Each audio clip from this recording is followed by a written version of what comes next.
नमस्कार दोस्तों। आइए सुनते हैं मुंशी प्रेमचंद्र द्वारा लिखी कहानी खुदाई फौजदार, जो कि मानसरोवर भाग 2 से लिए गए हैं। अगर आपको ये कहानी और मेरा प्रयास अच्छा लगे तो आप इस वीडियो को लाइक और शेयर जरूर करिएगा। अगर चैनल को अभी तक आपने सब्सक्राइब नहीं किया है तो वो भी कर लीजिए, ऐसी ही नई नई कहानियों से अपडेट रहने के लिए। सेठ नानक चंद को आज फिर वही लिफाफा मिला और वही लिखावट सामने आई तो उनका चेहरा पीला पड़ गया। लिफाफा खोलते हुए हाथ और हृदय कांपने लगे। खत में क्या है यह उसे खूब मालूम था। इसी तरह से 2 खत पहले पा चुके हैं। इस तीसरे खत में भी वही धमकियां हैं। इनमें उन्हें संदेह न था। पत्र हाथ में लिए आकाश की ओर ताकने लगे। वो दिल के मजबूत आदमी थे। धमकियों से डरना उन्होंने सीखा ना था। मुर्दों से भी अपनी रकम वसूल कर लेते थे।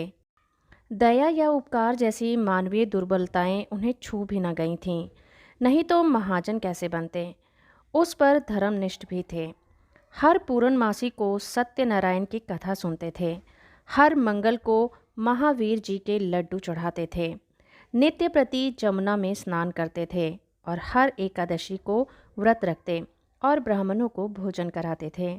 और इधर जब से घी में करारा नफ़ा होने लगा था, एक धर्मशाला बनवाने की फिक्र में थे। जमीन ठीक कर ली थी। उनके असामियों में सैकड़ों ही थवई और बेलदार थे, जो केवल सूद में ही काम को तैयार थे। इंतजार यही था कि कोई ईंट और चूने वाला फंस जाए और 10-20 हजार का दस्तावेज लिखा लें तो सूद में ईंट और चूना भी मिल जाए। इस धर्मनिष्ठा ने ही उनकी आत्मा को और भी शक्ति प्रदान कर दी थी। देवताओं के आशीर्वाद और प्रताप से उन्हें कभी किसी सौदे में घाटा नहीं हुआ और भीषण परिस्थितियों में भी वो स्थिर चित्त रहने के आदी थे। किंतु जब से ये धमकियों भरे पत्र मिलने लगे थे, उन्हें बरबस तरह तरह की शंकाएं व्यथित करने लगी थीं। कहीं सचमुच डाकुओं ने छापा मारा तो कौन उनकी सहायता करेगा। देवी बाधाओं में तो देवताओं की सहायता पर वो तकिया कर लेते थे, पर सिर पर लटकती हुई इस तलवार के सामने वो श्रद्धा कुछ काम न देती थी। रात को उनके द्वार पर केवल एक चौकीदार रहता था। अगर 10-20 हथियारबंद आदमी आ जाएं तो वो अकेला क्या कर सकता है। शायद उनकी आहट पाते ही भाग खड़ा हो। पड़ोसियों में ऐसा कोई नज़र न था जो इस संकट में काम आवे। यद्यपि सभी उनके असामी थे या रह चुके थे, लेकिन ये एहसान फरामोशों का संप्रदाय है। जिस पतल में खाता है उसी में छेद करता है। जिसके द्वार पर अवसर पड़ने पर मांग रगड़ता है उसी का दुश्मन हो जाता है। इनमें कोई आशा नहीं। हाँ, किवाड़े सुदृढ़ हैं, उन्हें तोड़ना आसान नहीं है। फिर अंदर का दरवाज़ा भी तो है। 100 आदमी लग जाएं तो हिलाए ना हिले और किसी ओर से हमले का खटका नहीं। इतनी ऊंची सपाट दीवार पर कोई क्या खा के चढ़ेगा। फिर उसके पास राइफलें भी तो हैं। एक राइफल से वो दर्जनों आदमियों को भून कर रख देगा। मगर इतने प्रतिबंधों के होते हुए भी उनके मन में एक हुक सी समाई रहती थी। कौन जाने चौकीदार भी उन्हीं से मिल गया हो, खिदमतदार भी आसीन के सांप हो गए हों। इसलिए अब वो बहुधा अंदर ही रहते थे और जब तक मिलने वालों का पता ठिकाना ना पूछ लें उनसे मिलते ना थे। फिर भी 2-4 घंटे तो चौपाल में बैठने ही पड़ते थे, नहीं तो सारा कारोबार मिट्टी में मिल जाता। जितनी देर बाहर रहते उनके प्राण जैसे सूली पर टके रहते थे। उधर उनके मिजाज में बड़ी तब्दीली हो गई थी। इतने विनम्र और मिष्टभाषी वो कभी न थे। गालियां तो क्या, किसी से तू तत्कार भी न करते। सूद की दर भी कुछ घटा दी थी, लेकिन फिर भी चित्त को शांति न मिलती थी। आखिर कई मिनट तक दिल को मजबूत करने के बाद उन्होंने पत्र को खोला और जैसे गोली सी लग गई। सिर में चक्कर आ गया और सारी चीज़ें नाचती हुई मालूम हुई। सांस फूलने लगी, आंखें फैल गई। लिखा था, तुमने हमारे दोनों पत्रों पर कुछ भी ध्यान न दिया। शायद तुम समझते होगे कि पुलिस तुम्हारी रक्षा करेगी, लेकिन यह तुम्हारा भ्रम है। पुलिस उस वक्त आएगी जब हम अपना काम करके 100 कोस निकल जाएंगे। तुम्हारी अक्ल पर पत्थर पड़ गया है, इसमें हमारा कोई दोष नहीं है। हम तुमसे सिर्फ 25,000 रुपये मांगते हैं। इतने रुपए दे देना तुम्हारे लिए कुछ मुश्किल नहीं है। हमें पता है कि तुम्हारे पास 1 लाख मोहरें रखी हुई हैं, लेकिन विनाश काले विपरीत बुद्धि। तुमको समझाने की चेष्टा करना ही व्यर्थ है। अब हम तुम्हें ज़्यादा ना समझाएंगे। आज शाम तक अगर रुपए ना आए तो रात को तुम्हारे ऊपर धावा होगा। अपनी हिफाजत के लिए जिसे बुलाना चाहो बुला लो, जितने आदमी और हथियार जमा करना चाहो जमा कर लो। हम ललकार कर आएंगे और दिन दहाड़े आएंगे। हम चोर नहीं हैं, हम वीर हैं और हमारा विश्वास बाहुबल में है। हम जानते हैं कि लक्ष्मी उसी के गले में जयमाल डालती है जो धनुष तोड़ देता है, मछली को वध कर सकता है। सेठ जी ने तुरंत वही खाते बंद कर दिए और रोगड़ संभालकर तिजोरी में रख दिया और सामने का दरवाज़ा बंद करके मरे हुए से केसर के पास आकर बोले, आज फिर वही खत आया केसर, आज ही आ रहे हैं। केसर दोहरे बदन की स्त्री थी। यौवन बीत जाने पर भी युवती शोक श्रृंगार में लिप्त रहने वाली उस फलहीन वृक्ष की तरह जो पतझड़ में भी हरी हरी पत्तियों से लदा रहता है। संतान की विफल कामना में जीवन का बड़ा भाग बिता चुकने के बाद अब उसे संचित माया को भोगने की धुन सवार रहती थी। मालूम नहीं कब आंखें बंद हो जाएं, फिर यह थाती किसके हाथ लगेगी कौन जाने। इसीलिए उसे सबसे अधिक भय बीमारी का था, जिसे वो मौत का पैगाम समझती थी और नित्य ही कोई न कोई दवा खाती रहती थी। काया के इस वस्त्र को उस समय तक उतारना न चाहती थी जब तक उसे एक तार भी बाकी है। बाल बच्चे होते तो वो मृत्यु का स्वागत करती, लेकिन अब तो उसके जीवन ही के साथ अंत था। फिर क्यों न वो अधिक से अधिक समय तक जिए। हाँ, वो जीवन निरानंद अवश्य था, उस मधुर ग्रास की भांति जिसे हम इसलिए खा जाते हैं कि रखे रखे सड़ जाएगा। उसने घबराकर कहा, मैं तुमसे कब से कह रही हूँ कि 2-4 महीने के लिए यहाँ से कहीं भाग चलो, लेकिन तुम सुनते ही नहीं। आखिर क्या करने पर तुले हुए हो।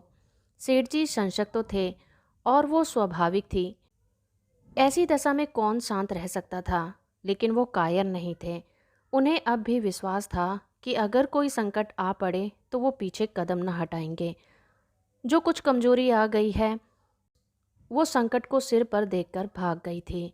हिरन भी तो भागने की राह न पाकर शिकारी पर चोट कर बैठता है। कभी कभी नहीं, अक्सर संकट पड़ने पर ही आदमी के जौहर खुलते हैं। इतनी देर में सेठ जी ने एक तरह के भावी विपत्ति का सामना करने का पक्का इरादा कर लिया था। डर क्यों, जो कुछ होना है वो होकर रहेगा। अपनी रक्षा करना हमारा कर्तव्य है। मरना जीना विधि के हाथ में है। सेठानी जी को दिलासा देते हुए बोले, तुम नाहक इतना डरती हो केसर। आखिर वो सब भी तो आदमी हैं। अपनी जान का मोह उन्हें भी तो होगा, नहीं तो वो कुकर्म ही क्यों करते। मैं खिड़की की आड़ में 10-20 आदमियों को गिरा सकता हूँ। पुलिस को इतला देने भी जा रहा हूँ। पुलिस का कर्तव्य है कि वो हमारी रक्षा करे। हम 10,000 सालाना टैक्स देते हैं। किस लिए? मैं अभी दरोगा के पास जाता हूँ। जब सरकार हमसे टैक्स लेती है तो हमारी मदद करना उनका धर्म हो जाता है। राजनीति का यह तत्व उसकी समझ में नहीं आया।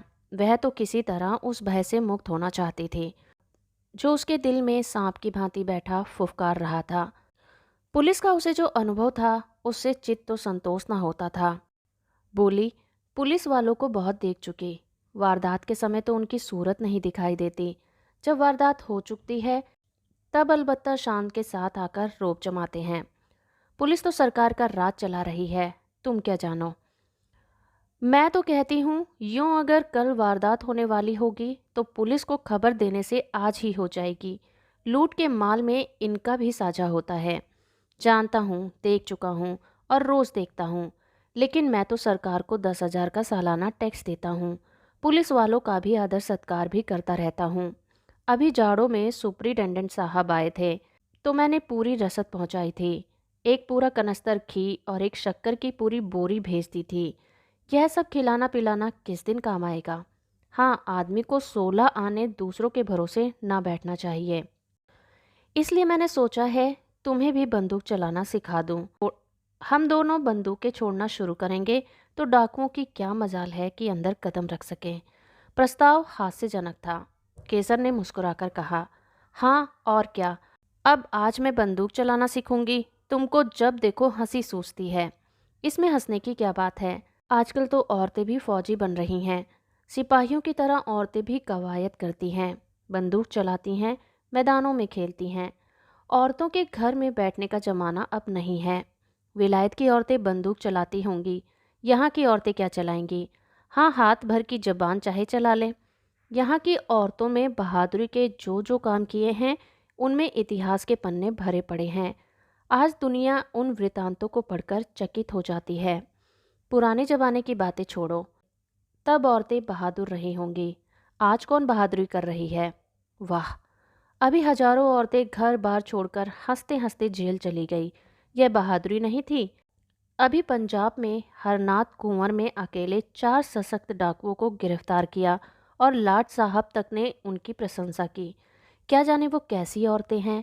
मैं तो डाकुओं को देखते ही चक्कर खाकर गिर पड़ूंगी। उसी वक्त नौकर ने आकर कहा, सरकार, थाने से 4 कांस्टेबल आए हैं, आपको बुला रहे हैं। सेठ जी ने प्रसन्न होकर कहा, थानेदार भी हैं? नहीं सरकार, अकेले कांस्टेबल हैं। थानेदार क्यों नहीं आया? ये कहते हुए सेठ जी ने पान खाया और बाहर निकले। सेठ जी को देखते ही चारों कांस्टेबल ने झुंझलाकर सलाम किया, बिल्कुल अंग्रेजी कायदे से, मानो अपने किसी अफसर को सैल्यूट कर रहे हों। सेठ जी ने उन्हें बेंचों पर बिठाया और बोले, दरोगा जी का मिजाज तो अच्छा है, मैं तो उनके पास आने वाला था। चारों ने जो सबसे प्रौढ़ था, जिसकी आस्तीन पर कई बिल्ले लगे हुए थे, बोला, आप क्यों तकलीफ करते हैं? वह तो खुद ही आ रहे थे, पर एक बड़ी ज़रूरी तहकीकात आ गई, इससे रुक गए। कल आपसे मिलेंगे। जब से यहाँ डाकुओं की खबरें आई हैं, बेचारे बहुत घबराए हुए हैं। आपकी तरफ हमेशा उनका ध्यान रहता है। कई बार कह चुके हैं कि मुझे सबसे ज़्यादा फिक्र सेठ जी की है। गुमनाम खत तो आपके पास भी आए होंगे। सेठ जी ने लापरवाही दिखाकर कहा, अजी ऐसी चिट्ठियाँ आती ही रहती हैं, इनकी कौन परवाह करता है। मेरे पास तो 3 खत आ चुके हैं, मैंने किसी से जिक्र नहीं किया। कांस्टेबल हंसा, दरोगा जी की खबर मिली थी? सच? हाँ साहब, रत्ती रत्ती खबर मिलती रहती है। यहाँ तक मालूम हुआ कि कल आपके मकान पर उनका धावा होने वाला है। तभी तो आज दरोगा जी ने मुझे उनकी खिदमत में भेजा है। मगर वहाँ कैसे खबर पहुँची? मैंने तो किसी से नहीं कहा। कांस्टेबल ने रहस्यमय भाव में कहा, हुजूर यह न पूछें। इलाके में जब से बड़े सेठ के पास ऐसे खत आए और पुलिस को खबर ना हो, भला कोई बात है? ऊपर से बराबर ताकीद आती रहती है कि सेठ जी को शिकायत का कोई मौका ना दिया जाए। सुपरिटेंडेंट साहब की खास ताकीद है आपके लिए। और हुजूर, सरकार भी तो आप ही के बूते पर चलती है। सेठ साहूकारों के जान माल की हिफाजत ना करें तो रहें कहाँ? हमारे होते मजाल है कि कोई आपकी तरफ तिरछी आंखों से देख सके। मगर कमबख्त डाकू इतने दिलेर और तादाद में इतने ज़्यादा हैं कि थाने के बाहर उनसे मुकाबला करना मुश्किल है। दरोगा जी गारत मांगने की बात सोच रहे हैं, मगर ये हत्यारे कहीं एक जगह तो रहते नहीं। आज यहाँ हैं तो कल यहाँ से 100 कोस दूर। गारत मांगकर ही क्या किया जाए? इलाके की रियाज की तो हमें कुछ ज़्यादा ही फिक्र नहीं। हुजूर मालिक हैं, आपसे क्या छिपाएं। किसके पास रखा है इतना माल असबाब, और अगर किसी के पास 200-400 की पूंजी निकल ही आई तो इसके लिए पुलिस डाकुओं के पीछे अपनी जान हथेली पर लिए ना फिरेगी। उन्हें क्या, वो तो छूटते ही गोली चलाते हैं, और अक्सर छिपकर। हमारे लिए तो 1000 बंदिशें हैं। कोई बात बिगड़ जाए तो उल्टे अपनी ही जान आफत में फंस जाए। हमें तो ऐसे रास्ते पर चलना है कि सांप भी मरे और लाठी भी ना टूटे। इसलिए दरोगा जी ने आपसे यह अर्ज किया है कि आपके पास जोखिम की जो चीज़ें हों उन्हें लाकर सरकारी खजाने में जमा कर दीजिए। जब यह हंगामा ठंडा हो जाए तो मंगवा लीजिएगा। इससे आपको भी बेफिक्री हो जाएगी और हम भी जिम्मेदारी से बच जाएंगे। और ये जालिम सिर्फ माल असबाब लेकर ही तो जान नहीं छोड़ते, खून करते हैं, घर में आग लगा देते हैं, यहाँ तक कि औरतों की बेइज्जती भी करते हैं। हुजूर तो जानते ही हैं, होता है वही जो तकदीर में लिखा है। आप इकबाल वाले आदमी हैं, डाकू आपका कुछ नहीं बिगाड़ सकते। सारा कस्बा आपके लिए जान देने को तैयार है। आपका पूजा पाठ धर्म कर्म खुदा खुद देख रहा है।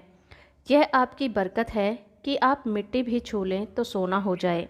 लेकिन आदमी भरसक अपनी हिफाजत करता है।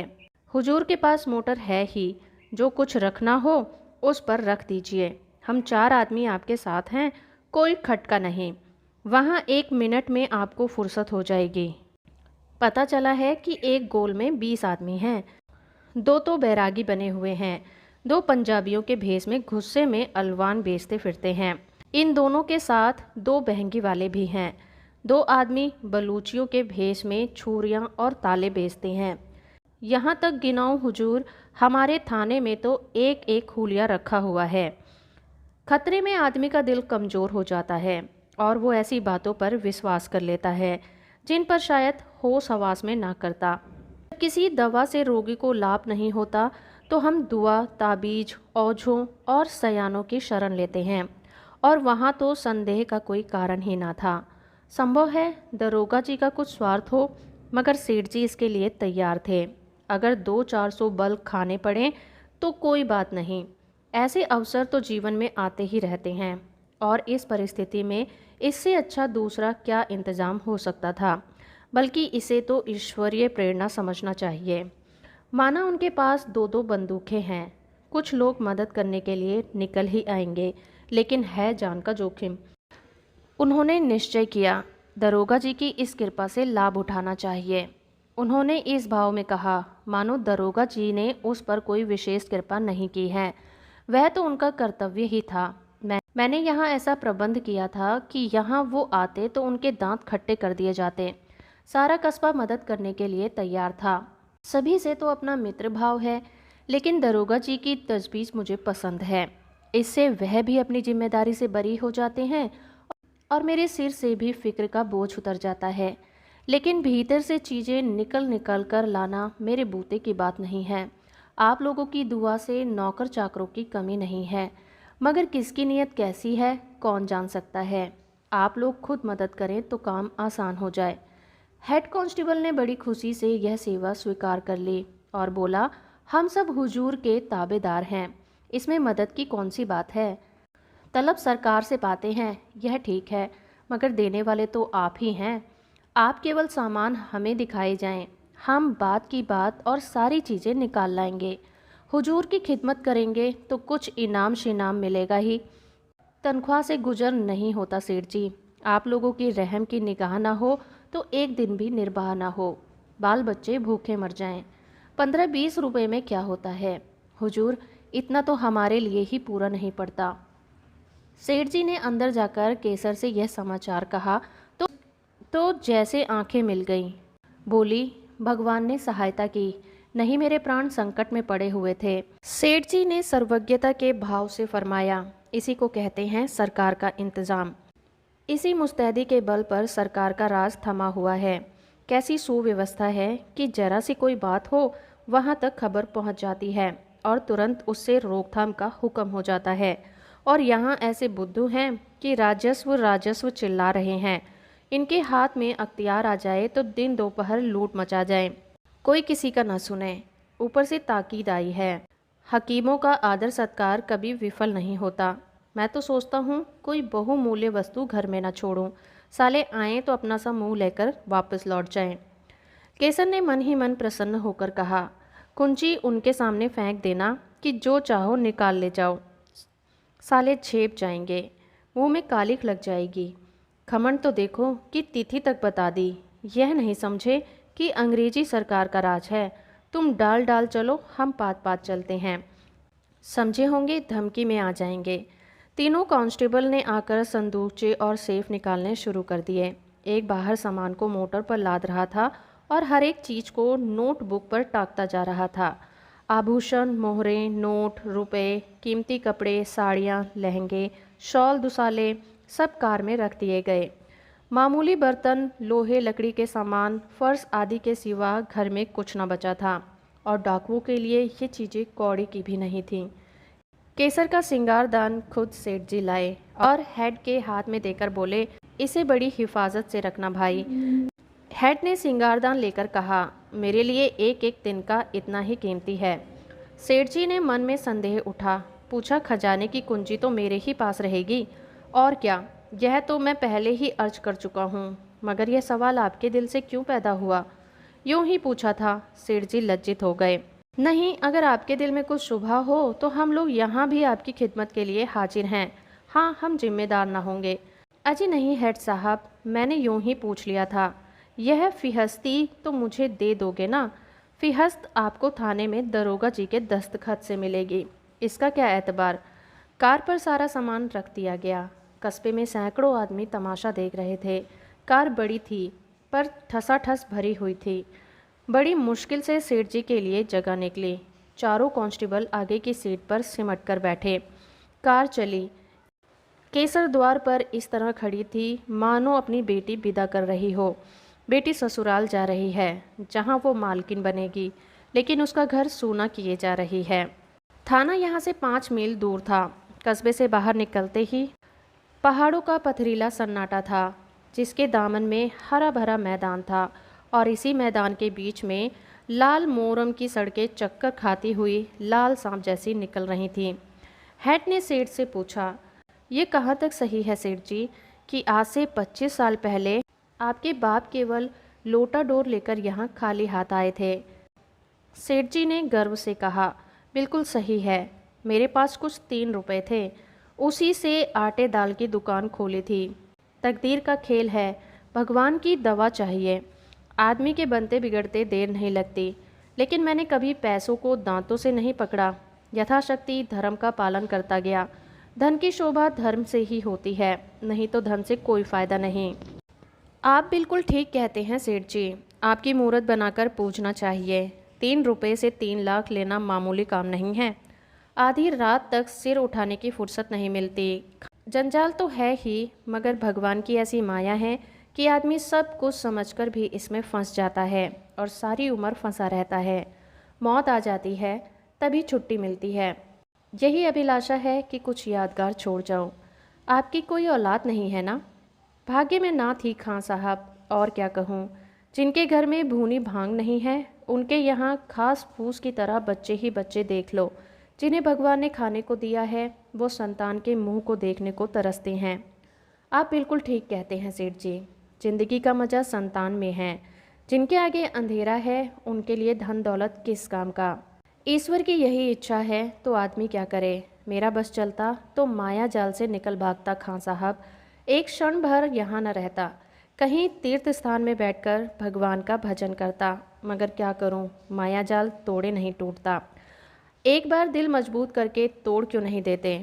सब उठाकर गरीबों को बांट दीजिए। साधु संतों में नहीं, न मोट ब्राह्मणों को, बल्कि उनको जिनके यहाँ जिंदगी का बोझ है, जिसकी यही आरजू है कि मौत आकर उनकी विपत्ति का अंत कर दे। इस माया जाल को तोड़ना आदमी का काम नहीं है खां साहब। भगवान की इच्छा होती है तभी मन में वैराग्य आता है। आज भगवान ने आपके ऊपर दया की है। हम इस माया जाल को मकड़ी के जाले की तरह तोड़कर आपको आज़ाद करने के लिए भेज गए हैं। भगवान आपकी भक्ति से प्रसन्न हो गए हैं और आपको इस बंधन में नहीं रखना चाहते, जीवन मुक्त कर देना चाहते हैं। ऐसी भगवान की दया हो जाती तो क्या पूछना खां साहब। भगवान की ऐसी ही दया है सेठ जी, विश्वास मानिए।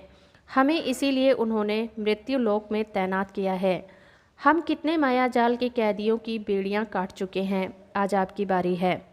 सेठ जी की नाड़ियों में जैसे रक्त का प्रवाह बंद हो गया। सहमी हुई आंखों से सिपाहियों को देखा, फिर बोले, आप बड़े हंसौड़ हैं खां साहब।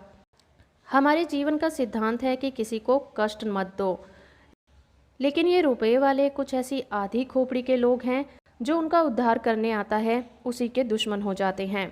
हम आपकी बेड़ियां काटने आए हैं, लेकिन आपने हमसे कहे ही सब जमा यथा और लता पता छोड़कर घर की राह लीजिए तो आप चीखना चिल्लाना शुरू कर देंगे। हम लोग वही खुदाई फौजदार हैं जिनके इतलाई खत आपके पास पहुंच चुके हैं। सेठ जी मानो आकाश से पाताल में गिर पड़े।